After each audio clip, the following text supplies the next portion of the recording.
Alright guys, I am here with none other than Jason. Jason, welcome back my friend. Third time on the channel. Pleasure to have you. What's going on? Hey, what's up, Ash? Great to be here again. Not a lot, man. Well, you know, I got a comment the other day asking if you're still using the same exact deck that you were in the Helsinki tournament. And I said, indeed you were. At least on your profile, you had that deck up. Is it true? Yes, I'm still using the same deck. I did try making a couple of changes, but they didn't work out too well. Wow, so 26, 82 wins with the same deck, pretty much. Yeah, pretty much. What type of adjustments did you make? And then we'll go through a couple replays and we'll discuss how to use it against popular strategies. So, like, did you try any specific adjustments that you kind of had a little bit of success with, or is it pretty much the same core? I did have a little bit of success with the I switched Hog Rider to Fireball to counter Barbarians, which I saw a lot on the meta right now. And then I also switched the Mini Horde away for Ice Wizard for better defense. Oh, okay. But you ultimately you found out that you liked the Hog Rider and the Mini Horde better when it came down to it? Yeah, it was the changes I made was really defensive, so I started lacking offense a little bit, so I switched back. That makes sense. Well, let's go ahead and hop into the first replay that you shared here. It's against a minor deck. So yeah, minor Hog Rider. Yeah, so let's go ahead and whenever you're ready, we'll go ahead and press play, and you can kind of walk us through your general strategy against a minor Hog Rider deck, and then after this, we'll do a Royal Giant one. So just let me know when you're ready, and we'll press play. Alright, I'm ready now. Alright, here we go. So, right off the bat, you can tell that you're an underdog. Now, do you play things any extra conservatively or defensively if you know that you're the underdog card level-wise, or do you play the same type of game no matter what? I try to be a little bit more careful on if I'm lower level, since they can do so much more damage, so much quicker as I'm lower. So at first, I always focus on trying to get the Elixir down. What I did a mistake on is I put it at the back when I knew it might, or I had a hunch it could be a minor deck, since there's a lot of meta, so I put it in the middle, so both ground towers protect the Elixir Collector. So, and right? Yeah, go ahead. Yeah, sorry, go ahead. So I was saying, I just put the Hog Rider down to try see what cards he has and try bet them out. And right there, he zapped killed my minion horde, so that's dirty. That always feels bad. Yeah, that's always very dirty. That having that zap 2 levels above the minion horde feels really, really dirty, you know. So he does a lot of damage to you early on here, but you're actually able to come back. So at this point, are you panicking? Yeah, I was really worried at the start here. I remember thinking that I'm probably gonna lose this hard here because he got almost both of my towers down really low early in the match. Okay, so you're gonna go like extra aggressive, or are you still trying to get the Elixir Collector at this point? I still try getting the Elixir advantage since there was over a minute left on the clock here. Okay, and then you got the tower down, so that's good. So here, yeah, I was about to put the Collector down, but then he immediately was coming up with a Hog, and I messed up the Barbarians there, so Barbarians should always go that the Hog Rider goes in the middle of the Barbarians. Yeah. So they stopped the Hog Rider as much as possible, so I made a little bit of mistake there, and he got a lot of damage to my tower again. Yeah, so at this point, essentially, you're down 2 towers, even though they both have a few hit points left. So, wow, you're playing the Elixir Collector, so I gotta give you credit here. You're not panicking. Yeah, right here I saw he wasn't playing anything, and I didn't wanna just throw Elixir out and let him counter that when he wants to. Yeah, that's a very smart, savvy move there. So now you're gonna counter his Hog Rider. And right there, I was ready for the Hog Rider. I already had the Barbarians out. I was ready to drop them right away when the Hog Rider comes out, so it doesn't get any damage to my tower. Okay, so here's a question. I mean, it's pretty obvious, but the question at this point is there any chance that you're going to go for that King Tower, seeing that you're down 2 towers, or are you just totally comfortable always going for the second right tower as opposed to the King Tower? At first, I always try to make it even at first, and then because my deck is really strong. If you get the first tower down, it's really strong after that. Now, do you always play your Giant in that on the opponent's side as opposed to in the lane? Yeah, it depends on how much like of boost I have ready to go right away, and because I can have minion horde going down the lane and they zap it, and it doesn't destroy the minion horde, so they are still there, and then I drop the giant in the middle, so it activates both king tower and the crown tower, so the minion horde is still doesn't take any damage from anywhere, so still stay there to do damage. Nice, yeah, and you have a lot of troops coming down at this point. If you could give, it looks like you're gonna take down the tower here in just a second. If you could give like is there one thought that goes through your head? If you could give a piece of advice to people, you're trying to use your deck to counter a minor deck, is like, what is your philosophy on defense against a minor deck?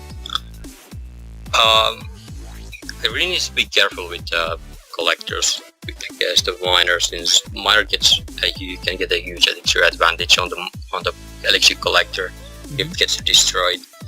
So then I should be putting in the middle, but I'm too used to put it at the back. Yeah. And I always try to like drop either spear goblins or archers next to the miner, so it doesn't get too many hits onto the elixir collector.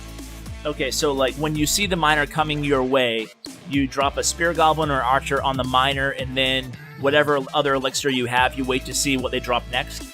Yeah, they put like mini P.E.K.K.A or something like that, so yeah. I don't drop any barbarians, or usually I don't drop minion horde or barbarians to the miner, so I always wait to see their backup for the miner or to mini P.E.K.K.A or the Hog Rider, and use the barbarians or minion horde to that, because miner on its own doesn't do much damage to the tower. So yeah, that's a really good point you made, because a lot of people I see kind of panicking and just dropping, barbarians, like you said, or minion horde on a miner, and you don't necessarily need that. You kind of want to hold back and see what they're going to do next, then react. So great point there. Do you want to move on to the next replay against Joel? Yes, this one was Royal Giant. Okay, so let me know when you're ready, and we'll go ahead and press play. Alright, I'm starting now. Okay. So, again, going into this match, as soon as you see that he has the Royal Giant, why don't you tell us using your deck, where does your head go to? Is it just, countering with barbarians, or does your Yeah, I usually, I need to get the barbarians down as soon as possible, so the Royal Giant doesn't get too many hits off. Because after Royal Giant gets the first tower, it's really easy to get the second tower as well. So I need to stop as much damage as possible. So right here is a really hard push to stop. He has Princess protecting from Minion Horde, and then he has the Barbarians, which I only counter I have the Barbarians, the Minion Horde. So it's a really hard one, so I had to wait until I get really close to drop my Barbarians, but he had the Ice Wizard and stuff like that, so it was... yeah, that was a difficult push, given your hand at the time. Yeah, it was. Now, do you got the tower on that? Do you ever consider, during a very difficult push like that, do you ever use your giant defensively just to buy you time? Yeah, I sometimes do it, but it depends on how much do they have. Like, he had Barbarians, Ice Wizard, Princess there, so it pretty much should have been just a waste of elixir there to try stopping with the giant. So again, here you're staying cool, calm, and collected, and it looks like you're trying to gain that elixir advantage, and it looks like you're going to put another elixir collector on the board. Yeah, at this point I almost had a 6 elixir advantage right there, so I could easily put down the collector and maintain the same elixir as my opponent. Yeah, and here it comes. Here comes your push. So okay, let's talk a little bit about your offensive push in this deck. So when what is your perfect world scenario on an offensive push in a lane? Like, what is your perfect combo? Usually I just go with the giant. Just giant and archers, spear goblins. Like, I try to bait their barbarian or wait their barbarians out, because that's usually the strongest counter to giant. So I try wait it out and wait until they use the barbarians or something else like Hog Rider, and then I push with the giant. Okay, so here you have it right now, the giants, barbarians, and archers on the board. So normally, if you didn't play that Royal Giant, you would have just done the giant and the archers, and then just waited to see what he did? Yeah, and I knew he had the barbarians, so I dropped my barbarians as well to protect the Royal Giant a little bit.